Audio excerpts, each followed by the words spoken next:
Hello everyone, स्वागत है आप सबका हमारे चैनल पे। तो क्लास 2026 के लीगल रीजनिंग सेक्शन का एनालिसिस हम करेंगे इस सेशन में। ज़्यादातर बच्चे बहुत खुश होंगे, स्पेशली मेरी क्लास में पढ़े हुए बच्चे, क्योंकि भाई जो भी पढ़ाया था वो सभी कुछ आ गया है ना, सभी कुछ पढ़ा दिया था और सभी कुछ आ भी गया। तो ऑफ कोर्स एक कॉन्फिडेंस तो आया होगा कि अरे ये तो जस्ट टू फेमिलियर है ना। वो फेमिलियरिटी एग्जाम में बहुत कॉन्फिडेंस बूस्ट करती है, तो it's a good thing of course. But the section which seems so simple on the first glance is actually not that simple. कैसे, ये हम पोस्टमार्टम करते हैं फिर समझेंगे। ठीक है, पहले तो for starters the entire section is very heavy constitution centric है ना। सिर्फ कॉन्स्टिट्यूशन ही कॉन्स्टिट्यूशन है, इट्स जस्ट इन्फरेंस ड्रिवन। बस आपको इन्फरेंस डिराइव करना है, सॉरी काट देना इसको। रीसेंट जजमेंट्स, पॉलिसी रीजनिंग के ऊपर क्वेश्चंस, सॉरी पैसेजेस को बेस कर रखा है। जो पुराना traditional principle fact based application का क्वेश्चन हुआ करता था, क्रिमिनल टॉर्ट्स कॉन्ट्रैक्ट से आता था, वो है ही नहीं। It's not there in the paper at all.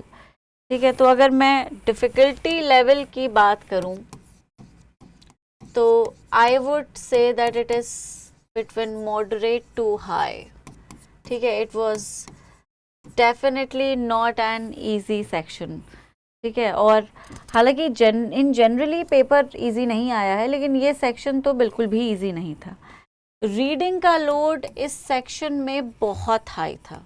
ठीक है, reading load compare to other sections in this section was pretty high. जैसे इंग्लिश में भी काफ़ी हाई था और इसमें भी बहुत हाई रीडिंग लोड था। बहुत प्रिसिजन की ज़रूरत थी। रीजनिंग में anyway precision is definitely a skill that you require, but in this your precision had to be very high, क्योंकि again the entire section is just based on inference. You need to draw और drive a correct inference. अगर आपने कोई की line word miss interpret कर दिया, छोड़ दिया, तो आप गलत इन्फरेंस पे पहुंच सकते थे। इसलिए अटेंशन टू डिटेल और जो प्रिसिजन था वो बहुत बहुत हाई रखने की ज़रूरत थी। गैस की संभावना ही नहीं थी अनफॉर्चुनेटली। तो गैसेबिलिटी जो थी इस पेपर में बहुत लो थी। आपने डेफिनेटली कुछ तो किया ही होगा, स्पेशली वो मनोज नरूला वाला जो पैसेज था उसमें तो गैस वर्क लगाया होगा कुछ बच्चों ने, है ना। तो आई होप बाकी क्वेश्चंस में नहीं लगाया हो, क्योंकि नहीं है ना। डिस्क्रिमिनेटरी वैल्यू मैक्सिमम इसी सेक्शन में है। And what I am trying to say is कि ये सेक्शन एक्चुअली रैंक डिफाइनिंग है। ठीक है, this section would define your rank. It's very very complicated section of all. भले ही आपको पढ़ाया हुआ सब आ गया है, लेकिन एक सर्टेन ट्रेनिंग जो आपको सिर्फ कोचिंग में मिलती है, सिर्फ मेंटोर ही आपको दे सकता है। क्योंकि ऑफ कोर्स हम समझते हैं कि भाई it's not just about reading law, it's also about various other skills जो आपको कॉन्स्टेंटली क्लास में बताई जाती है। मैं बताती थी कि न्यूज़पेपर पढ़ो और उसको समराइज करो, और 10 लाइन है उनको 4 लाइनों में करो, 2-2 आर्टिकल्स को करो, डेली करो।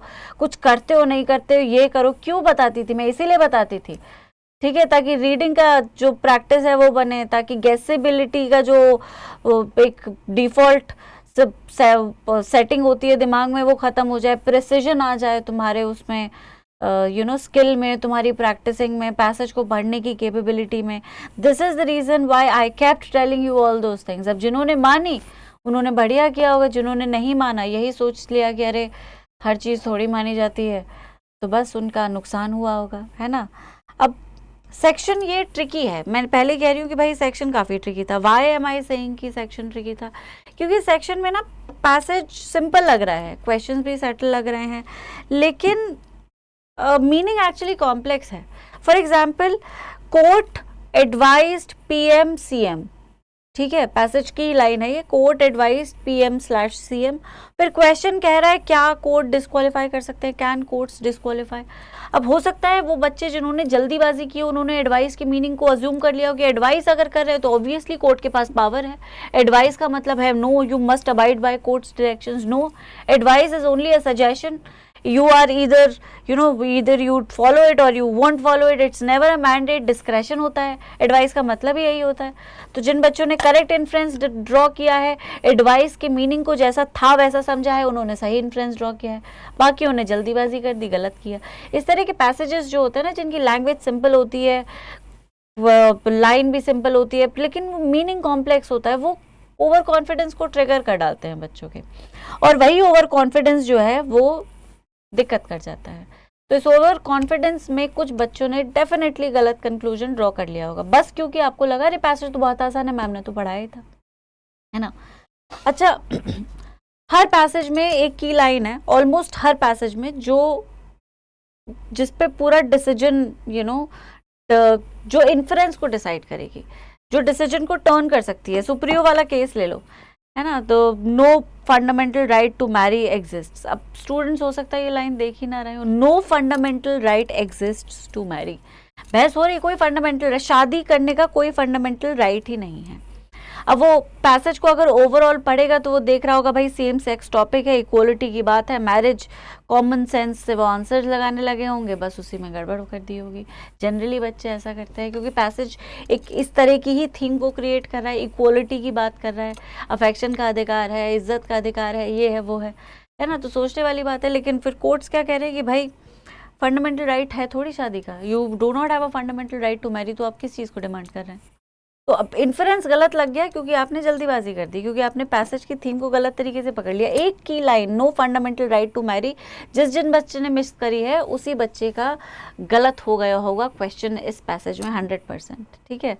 और यही एक लाइन है जो पूरे आंसर को फ्लिप कर देती, आंसर्स को फ्लिप कर देती, प्लूरल. ठीक है. अच्छा, लैंग्वेज पॉलिटिकली फेमिलियर है. थर्ड थिंग दैट मुझे लगता है जो बच्चों को ट्रैप कर गई होगी, लैंग्वेज इज़ फेमिलियर पॉलिटिकली और आंसर्स काफ़ी कॉन्फ्लिक्टिंग है. ये सब topics TV news, WhatsApp, classes में डिस्कस किए गए हैं. ठीक है. ये चलते रहने वाले टॉपिक थे, इनमें कोई ऐसा फार फेचड टॉपिक नहीं था जो आपने नहीं पढ़ा था. सब कुछ पढ़ा हुआ था, है ना. क्लासेस में पढ़ा था, व्हाट्सएप पे भी पढ़ लिया होगा, इंस्टाग्राम में इन्हीं पर तो बहस चल रही है. ये दुनिया भर की जो राइट लेफ्ट की बहस चल रही है इसी सारे टॉपिक्स पे चल रही है. ठीक है. स्टूडेंट्स ने इसी बेसिस पे कुछ अजम्पशंस डेफिनेटली लगाए होंगे कि अरे ये तो मैंने पढ़ा था, मैम ने भी पढ़ाया था, मैंने इंस्टाग्राम पे भी देखा था. अब यहाँ पे जैसे ही बच्चा ये सोच लेता है वो अपने ओपिनियन को इस्तेमाल करने लगता है ना. तुरंत आप अपने ओपिनियन को यूज़ करते हैं, ऑप्शन में आप अपने ओपिनियन को इनकॉर्पोरेट कर देते हैं, ओपिनियन से इन्फ्रेंस ड्रॉ करते हैं. ये सबसे गलत है ना. Right to LGBTQ right to marry होना चाहिए, ये आपका ओपिनियन है. अब उसके बेसिस पे आप आंसर को ड्रॉ करेंगे, गलत है, नहीं करना है. आपको आंसर को ड्रॉ करना है सिर्फ उस लॉजिक पे जो पैसेज पे दिया हुआ है, व्यू पॉइंट इस्तेमाल नहीं करना.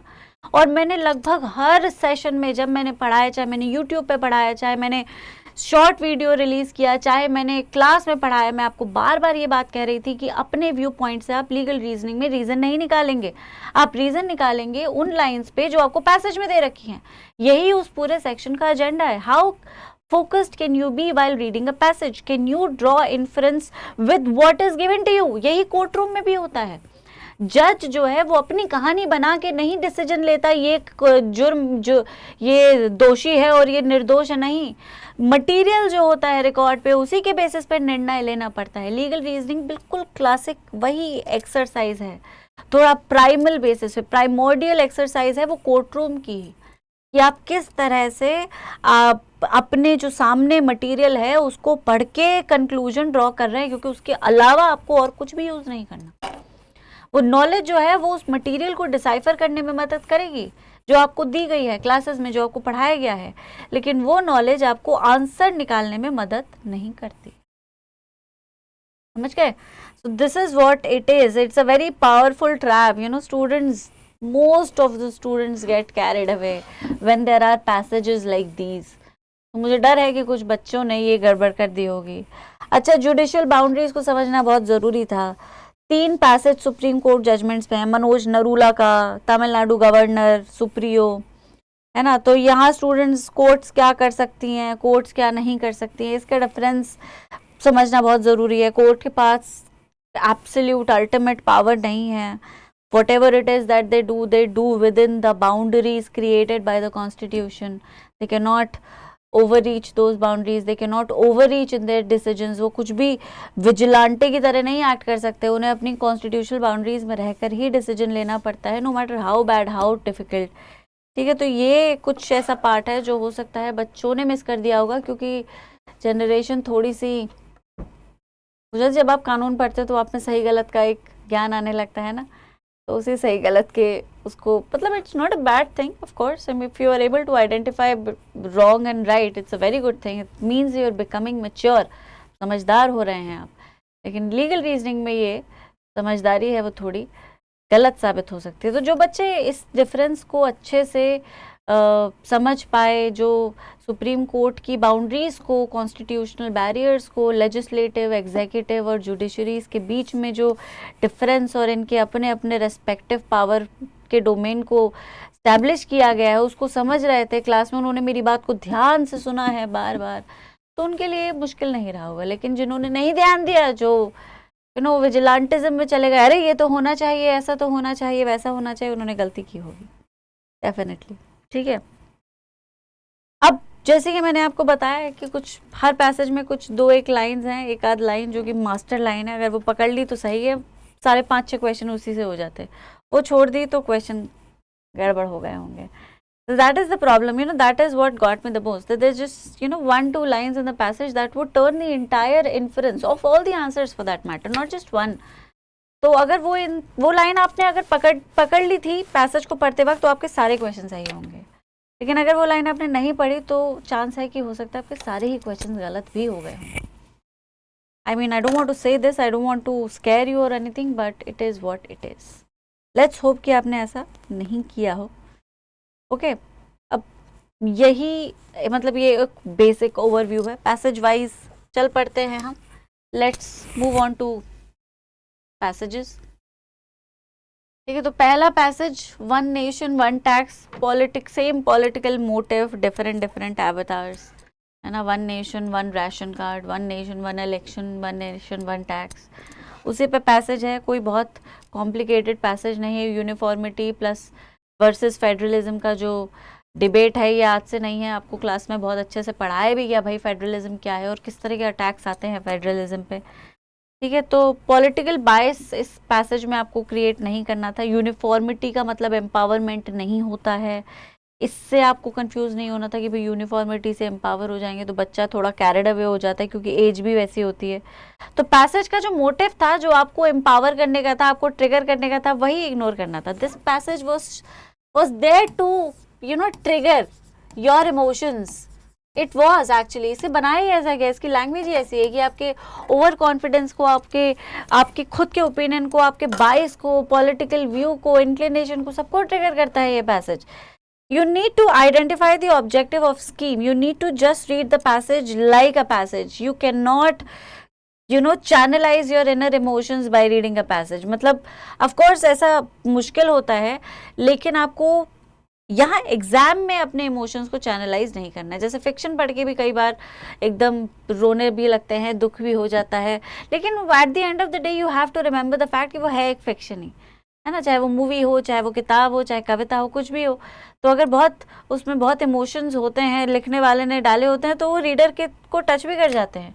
लेकिन रीडर को eight the end of the day इस चीज़ का ध्यान रखना है कि वो है एक क्रिएटेड मटेरियल ही, वो ऐसा हुआ नहीं है ना। उसी तरह से ये आपको बस ट्रिगर करने के लिए है, और वो जो ट्रिगर हो गए उनसे गलती हो गई, जो नहीं हुए उनसे नहीं हुई। ओवरऑल अगर देखा जाए पैसेज तो कोई बहुत डिफिकल्ट पैसेज नहीं है, नोटेबली सिंपल पैसेज है, प्योर इन्फ्रेंस ड्रिवन है, कुछ भी इसमें नहीं है ऐसा जो कॉम्प्लिकेटेड है। Of course it is a little reading load इसमें ज़्यादा है बाकी सारे पैसेजेस की तरह, but if I just tell you from strictly a passage point of view कि भाई किस तरह का है, ईजी है।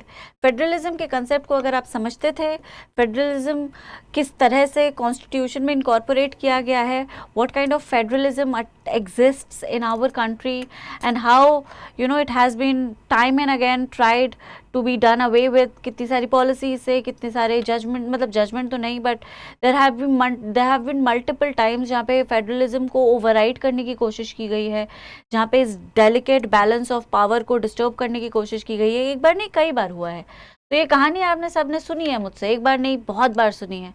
तो अगर वही कहानी आपने दिमाग में रखी थी तो ये पैसेज बहुत मुश्किल नहीं था, ये आपको कैरी अवे नहीं कर सकता था। अगले पैसेज पे चलते हैं।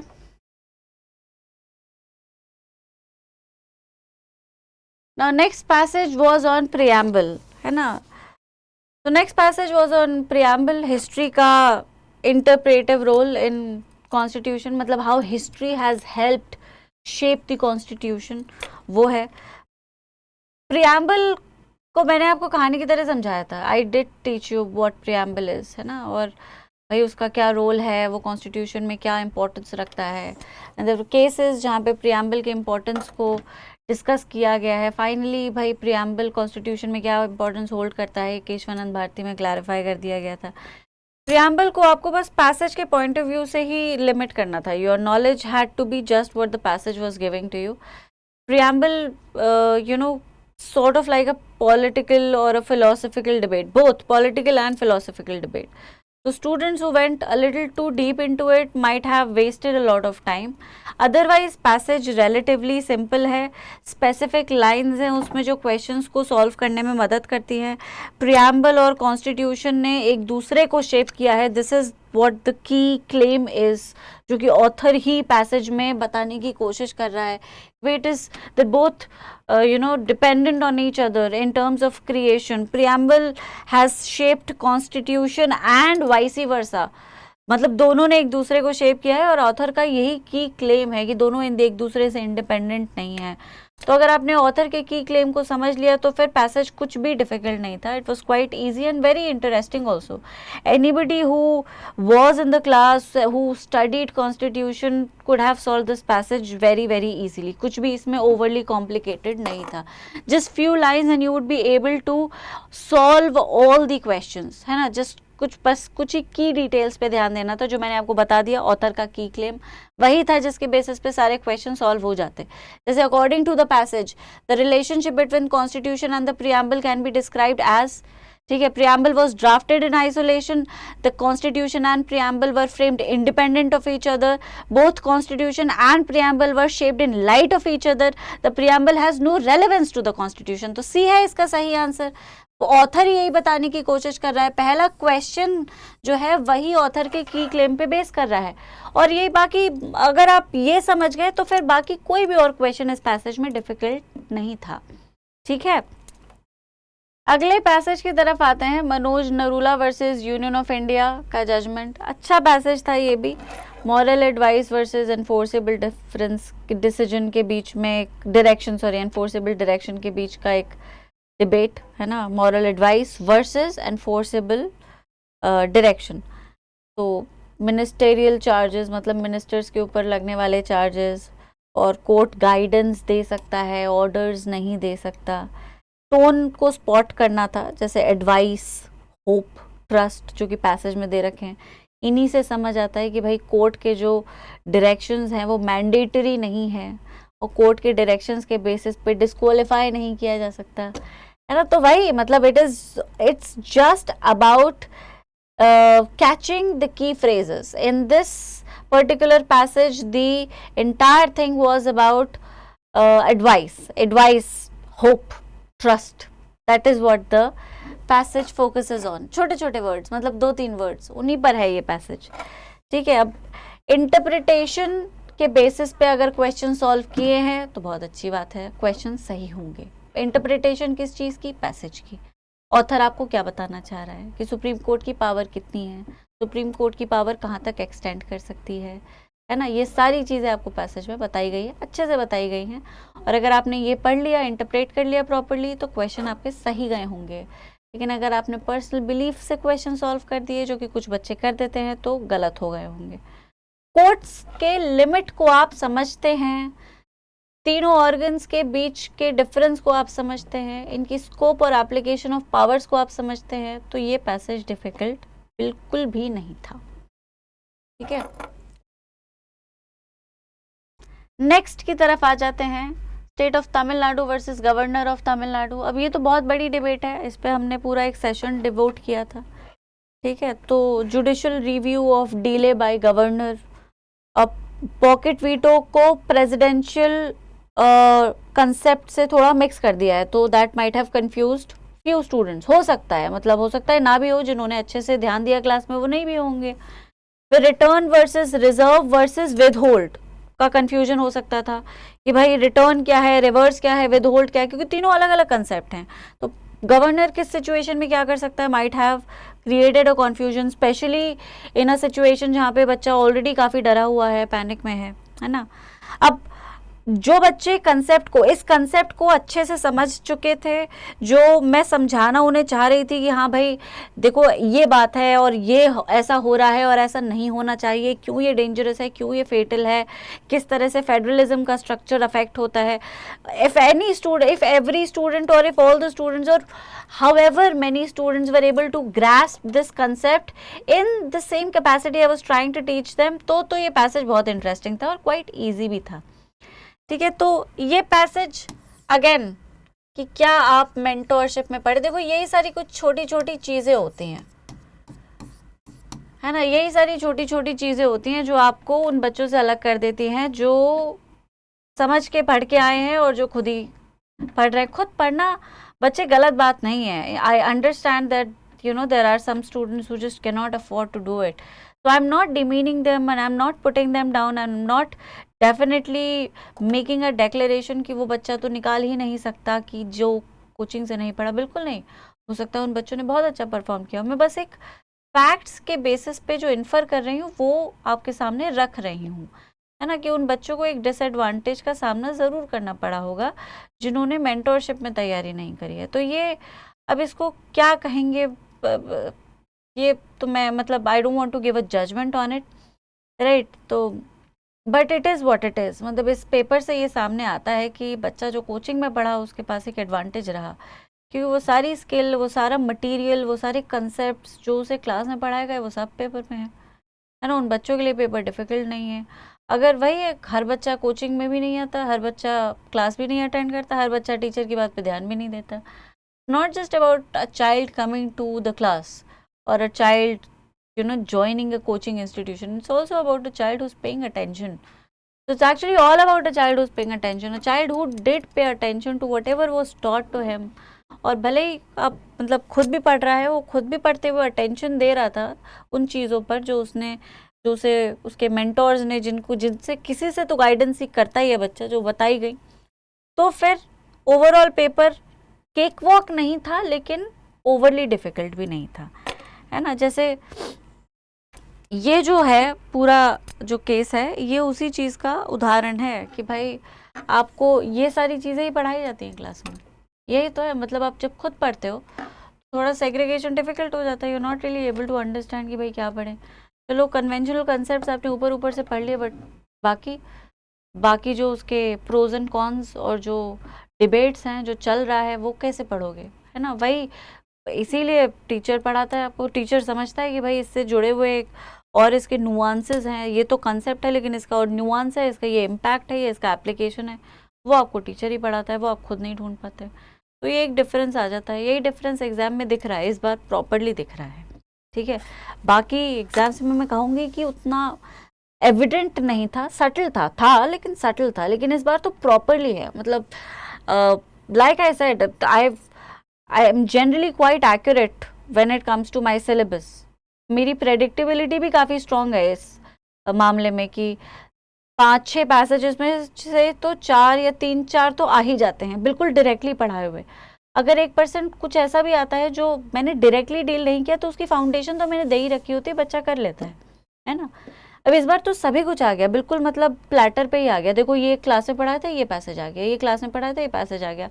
हमारे मॉक्स में भी थे ये पैसेजेस, क्योंकि भाई जो पढ़ाते हैं हम उसी का टेस्ट दे देते हैं, तो जो पढ़ाया उसका टेस्ट भी है, तो ये टेस्ट में बच्चों ने सॉल्व भी किया, तो एडवांटेज तो मिला ही है उनको, है ना। अब सुप्रियो सेम सेक्स मैरिज, दूसरा जो पैसेज है उस पे आ जाते हैं। वेट, यस, है ना। तो LGBTQ के राइट्स पे, rights classification, negative rights versus positive rights, separation of powers. अब इसमें it is, it consists of a premise which might be very touchy for this generation, for your generation, not so much for us but for you. ठीक है. और ये of course क्योंकि आप अपने rights को लेकर ज़्यादा अवेयर हैं, that is what I am trying to say, है ना. आपकी जो जनरेशन है वो अपने राइट्स को लेकर, अपने प्रिविलेजेस को लेकर और जनरल ह्यूमैनिटेरियन प्रिंसिपल्स को लेकर ज़्यादा अवेयर है. हमारी जनरेशन और हमसे पहले की जनरेशन थोड़ी सी थम जाती है उस पर, क्योंकि कंजर्वेटिज्म की तरफ जाते हैं, बहुत ज़्यादा प्रोग्रेसिव नहीं है, कुछ हैं कुछ नहीं है, लेकिन आप हैं. तो अब यही है कि जो बच्चा थोड़ा इमोशनल होकर इस पैसेज को पढ़ रहा है, इक्वालिटी के पैमाने से, नहीं ये तो होना चाहिए वो तो होना चाहिए, उसके इन्फ्रेंसेस गलत हुए होंगे. आपको इमोशंस को बिल्कुल गेट के पार रख देना था इस पैसेज को पढ़ते हुए. ठीक है. राइट टू मैरी फंडामेंटल नहीं है, यही आपको पैसेज बता रहा है. एक लाइन में ही कह दिया, there no fundamental right to marry. अब यही है पूरे पैसेज का आधार कि भाई तुम शादी मांग रहे हो, अपना हक मांग रहे हो कि हमें शादी करने का हक है, तो तुम्हें नहीं है, क्योंकि शादी करने का हक ही नहीं है कुछ ऐसा. There is no right to marry. I mean you do have a right to Mary.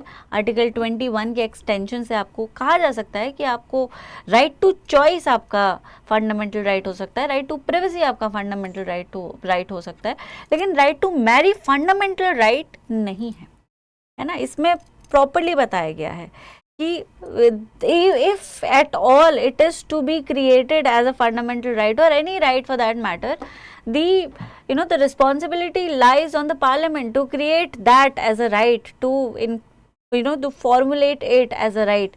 ये जुडिशरी नहीं कर सकता. तो ये इंस्टेंटली अगर आप स्पॉट कर लेते हैं कि भाई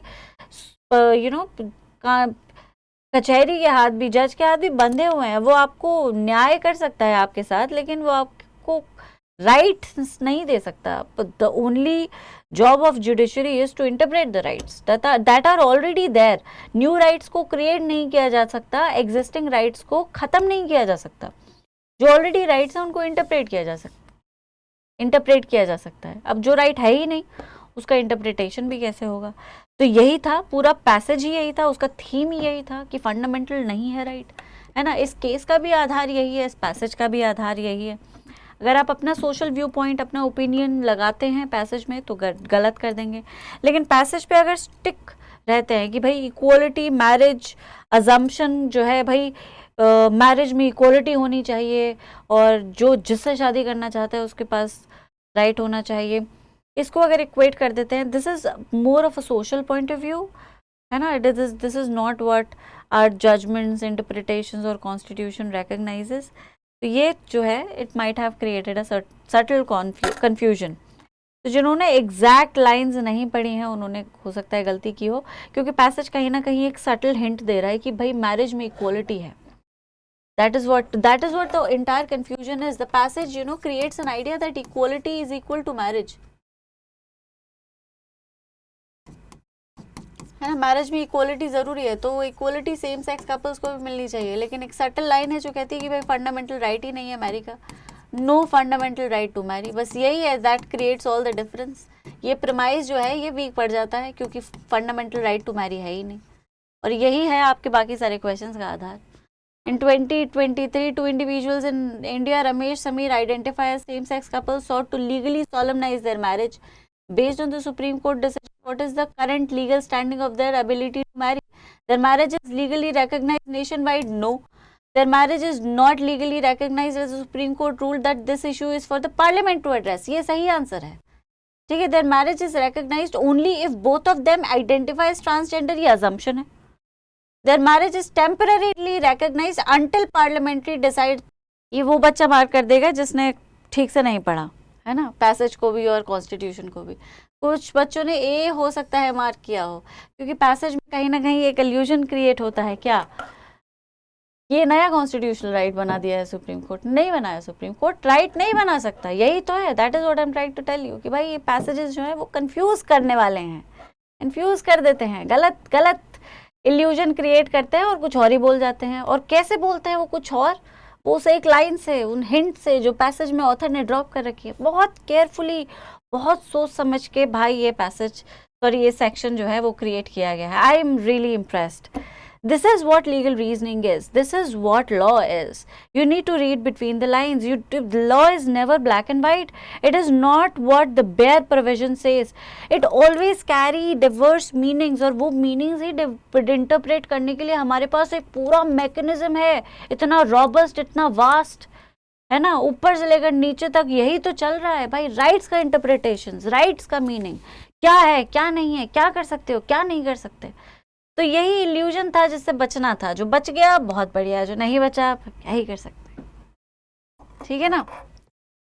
देखो ये बच्चा जो है उसने भी ए को मार्क कर रखा है क्योंकि वो भी कंफ्यूज हो गया होगा, लेकिन सही आंसर बी होगा इसका. खैर, दिस वाज द पैसेज, और ये है आपका लीगल रीजनिंग का पूरा सेक्शन. अब ये सेक्शन डिफिकल्ट क्यों है? लैंग्वेज न्यूट्रल है और ऑप्शंस जो हैं वो पॉलिटिकली स्लैंटेड हैं. ये डिफिकल्टी क्रिएट करता है. कोई डायरेक्ट लीगल प्रिंसिपल ही नहीं है जिसको आप एंकर कर सकें, जिसको पकड़ के आप अपने शिप को रोक सकें या कंक्लूजन को ड्रॉ कर सकें. ठीक है, रीसेंट जजमेंट्स हैं तो इंटरनलाइज करने का टाइम कम मिला होगा उन बच्चों को जिनकी क्लासेस में ये नहीं पढ़ाए गए. हमने अपनी क्लासेस में सब पढ़ाया था. ठीक है, towards the end legal reasoning को रैप करते हुए, this is how we wrap our legal reasoning. हम रीसेंट सुप्रीम कोर्ट जजमेंट से ही अपनी लीगल रीजनिंग को रैप करते हैं. This is what we do. खैर, क्लासेस के बीच में भी मैं लीगल रीजनिंग के रीसेंट जजमेंट्स पढ़ाती ही हूँ, और आपको जो मटेरियल भी दिया जाता है उसमें भी होता है वो सब. It's not just me teaching, but it is also contained in the material that Drishti provides you. So everything is there with you. तो जो बच्चे पढ़ रहे थे वो पढ़ रहे थे, है ना. खैर, अच्छा, एक रॉन्ग इन्फ्रेंस आपके पूरे पैसेज को ब्लॉक कर सकता था. It would have made the difference. आपके सारे आंसर्स या तो सही कर देगा या सब गलत कर देगा. अभी तो आंसर की पे है कि आपने किया कि नहीं किया. तो गेस तो इसमें किया ही नहीं जा सकता था क्योंकि अगेन पैसेज में सारी इन्फॉर्मेशन थी. उसी इन्फॉर्मेशन को इंटरप्रेट करके की लाइन और वर्ड समझ के सब कुछ इन्फरेंस ड्रॉ करना था. You could not have guessed, you could not have used your knowledge, you could not have used your opinion. Time management, average student जो है हो सकता है वो ओवर रीड कर गया हो क्योंकि पैसेजेस लंबे थे और बहुत कंसेप्चुअली हैवी थे. इंग्लिश के लिए टाइम कम बचा होगा इसलिए मुझे ऐसा लगता है. ठीक है, क्योंकि कंसेप्चुअली जब बहुत डेंस होते हैं पैसेजेस, रीडिंग का लोड हैवी होता है, तो अगला जो सेक्शन होता है वो उस ब्रंट को बियर कर बैठता है, मतलब वसूली चढ़ जाता है. तो जो बच्चे जो ऑलरेडी स्लो थे रीडिंग में या जिनका कॉन्स्टिट्यूशन बहुत अच्छे से क्लियर नहीं था, तो उन्होंने ज़्यादा टाइम ले लिया होगा पैसेज को समझने में, डी कोड करने में, क्वेश्चंस के इन्फ्रेंस को ड्रॉ करने में, जो कि उनका इंग्लिश सेक्शन इस वजह से हो सकता है सफ़र हुआ हो, या अगला जो भी सेक्शन जो उन्होंने छोड़ा था. लीगल रीजनिंग को सबसे पहले पकड़ लिया तो कुछ, अब जो भी है 25-30 मिनट्स में ये सेक्शन मैंने कर दिया था. ठीक है, मैंने तो खैर 24 ही मिनट में कर दिया था, बट मेरे पास तो सालों का एक्सपीरियंस है. बट हाँ, एक बच्चा जो मेरी क्लास में एक एवरेज बच्चा है, मतलब एवरेज एज एन वो अच्छा है पढ़ने में, बट वो मतलब टॉप रैंकर नहीं था हमारे मार्क्स के दौरान, बट उसने भी 30 मिनट्स ही लगाए थे सेक्शन को करने में. और वो बच्चे जो हमारे बैचेस में टॉप रैंकर्स थे वो तो और कम में आ गए थे. तो what I am trying to say is कि ये the actually depends, very subjective, but yes, if you handle this section as it was supposed to be handled, then it was not more than 30 to 35 minutes, not more than that. उससे ज़्यादा की ज़रूरत ही नहीं थी क्योंकि जैसे आपको बताया था ना मैंने, स्किम करिए, जंप करिए वर्ड टू वर्ड. 3-4 लाइन का एक साथ, 3-4 लाइन को एक साथ पढ़ लीजिए जल्दी, है ना. वो एक वर्ड को, एक लाइन को बिल्कुल घुसने की ज़रूरत नहीं है. आपको उस टाइम पे बहुत गहरा नहीं उतरना होता. उस टाइम को आपको स्किप ही करना होता है, स्किम करना होता है. लेकिन स्किम का मतलब ये नहीं कि आप लाइनें छोड़ रहे हैं. स्किम का मतलब है कि आप बस उन वर्ड्स पे, कीवर्ड्स पे, नाउन्स पे, एडजेक्टिव्स पे और इन सारी चीज़ों पे ध्यान दे रहे हैं और बाकी सबको थोड़ा सा जल्दी छोड़ रहे हैं. बट इवन ड्यूरिंग दैट, उस रीडिंग के दौरान भी आप कुछ चीज़ें मतलब आप you don't miss anything, you only miss a few adverbs, prepositions, conjunctions here and there, not anything else.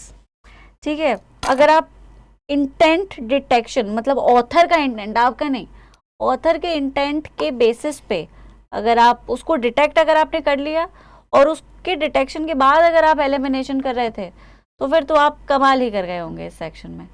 और अगर आपने ऑथर के इंटेंशन को आइडेंटिफाई नहीं किया और आपने अपना social point of view use करके आपने एलिमिनेशन किया है तो मुश्किल हो सकता है। ठीक है, एक वेल प्रिपेयर्ड बच्चे के लिए मैं कहूंगी कि अगर आप 20 से 24 ले आए, yes 20 to 24 well prepared, that's how the section is. ठीक है, तो आप वेल प्रिपेयर्ड भी अगर थे उस और वेल प्रिपेयर्ड होने के बाद भी मैं आपसे 20 से 24 से ज़्यादा मार्क्स एक्सपेक्ट नहीं करूंगी। अगर आपने बढ़ा दिए मतलब इससे ज़्यादा तो फिर तो आप टॉपर जोन में हैं। If you somehow manage to score 28 to 30 you're in the topper zone, फिर तो आपकी रैंक आएगी प्रॉपर, क्योंकि ये सेक्शन रैंक ही डिफाइन कर रहा है। This is how the section is crafted. Legal reasoning का काम ही, देखिए लॉ कॉलेज का एग्जाम है तो लीगल रीजनिंग तो एसेंस है ही, है ना। और ओवर द इयर्स मैंने देखा कि वो कहीं छूट रहा था, वो इम्पोर्टेंस उसकी कम हो रही थी। इस साल उन्होंने इम्पोर्टेंस को बिल्कुल ऊपर कर दिया, है ना। और यही सेक्शन था जो आपकी रैंक को डिफाइन कर गया होगा। तो जो बच्चा कीवर्ड्स को पकड़ के जो सारी बातें मैंने आपको बताई उनका ध्यान देके जिसने सॉल्व किया है, ज़्यादातर बच्चों ने गलती की होगी, वो टॉपर जोन में है। अगर एक वेल प्रिपेयर्ड स्टूडेंट 20 to 24 में भी अगर आप हैं तो कोई दिक्कत नहीं, you did well, trust me you did well. जो बच्चे गैस वैस कर रहे थे उनका तो फिर क्या ही, ईश्वरी मालिक है ना। 12 से 18 अगर तुम ले आए हो गैस वर्क में तो भाई कोई बुरा स्कोर नहीं है, वो भी गैस। ओके, अब ये अगर आपने लीगल में अच्छा परफॉर्म किया तो आपका ऑल इंडिया रैंक स्ट्रांग होगा, बेटर हो जाएगा, डेफिनेटली बेटर हो जाएगा। और अगर आपने यहाँ पे गड़बड़ कर दी तो आपका रैंक नीचे आ सकता है। ये एक सेक्शन मेक और ब्रेक का सेक्शन है, इस बार तो है ही। ठीक है, और ऑफ कोर्स बाकी सेक्शंस का अपना इम्पैक्ट डेफिनेटली है, लेकिन इस सेक्शन का इस बार कुछ ज़्यादा ही गहरा इम्पैक्ट है। तो चले देखते हैं कैसा किया आपने। और आंसर्स मैं मतलब सॉल्व नहीं कर रही, कोई मतलब ही नहीं है भाई, आप जो आंसर लगाए आए हैं वो तो आप लगा ही आए हैं। तो आंसर की का वेट करते हैं। आंसर की आई जेन्युइनली होप, मैंने आंसर्स निकाल लिए हैं, आई जेन्युइनली होप कि आंसर्स सही हों, क्योंकि मैंने देखा है कि कंसोर्शियम कई बार गलतियों को एक्सेप्ट नहीं करता, गड़बड़ हो जाती है ना। उनके हिसाब से भाई वो बात गलती की नहीं है, reasoning is actually about that only. आप you need to connect with the author's intent, क्योंकि वही ऑथर है जो मतलब उस ऑथर ने पेपर तो नहीं बनाया, लेकिन जो एग्जामिनर है उसने उस पैसेज को ऑथर के इंटेंशन के पॉइंट ऑफ व्यू से ही पैसेज में इनकॉर्पोरेट किया होगा। तो जब आप उस एग्जामिनर या एग्ज़ाम क्रिएटर के पॉइंट ऑफ व्यू से पेपर को अटेम्प्ट करते हैं तो आप उसी की रीजनिंग को फॉलो करते हैं। You align with the reason that he used, right, while और he would use while solving the questions. Now if you align with them तो फिर तो अच्छा स्कोर आ ही जाता है। वो बच्चे जो टॉप करते हैं वो जनरली उसी रीजनिंग के साथ मैच कर जाते हैं, that is the reason why they top. ठीक है, बाकी देखते हैं आंसर की आने के बाद फिर एक बार डिस्कस करेंगे। I will give you the approximation कि भाई ये आंसर आप, अगर कुछ बच्चों को लगता है कि ये आंसर सही होगा कि नहीं, आप हमें ईमेल कर सकते हैं और हमारे काउंसलर्स को कॉल कर सकते हैं अगर आपको लगता है कि नहीं ये आंसर सही होना चाहिए। बाकी हमें भी अगर लगता है कि कोई आंसर गलत है तो we'll also try to raise that, है ना, we'll also try to raise it before the consortium. तो आज के सेशन के लिए इतना ही, बाकी सब आप लोग अपना ख्याल रखें। आई होप बाकी सेक्शंस का एनालिसिस आप देख चुके होंगे या देखेंगे। ठीक है, लो उसके बावजूद भी घबराने की कोई बात नहीं है, don't fret over anything, like I said, हो गया है ना, घबरा के अब क्या ही कर लोगे, परेशानी करोगे, खुद का खून ही जलाओगे, तो मत जलाओ। टेंशन फ्री भी मत रहो, लेकिन ओवर मतलब अपने लिए मुश्किलें मत खड़ी करो। और रास्ते कैसे बनाओगे ये देखो, try to look for alternatives if you feel like you are losing confidence और यू फील लाइक कि हाँ मुझसे कुछ गड़बड़ हो गई। ठीक है, चले अगले सेशन में मिलते हैं, ख्याल रखें तब तक सब अपना। Thank you so much, bye bye. अब एग्जाम की तैयारी को और बेहतर करने के लिए हमारे चैनल को लाइक, शेयर और सब्सक्राइब करना ना भूलें।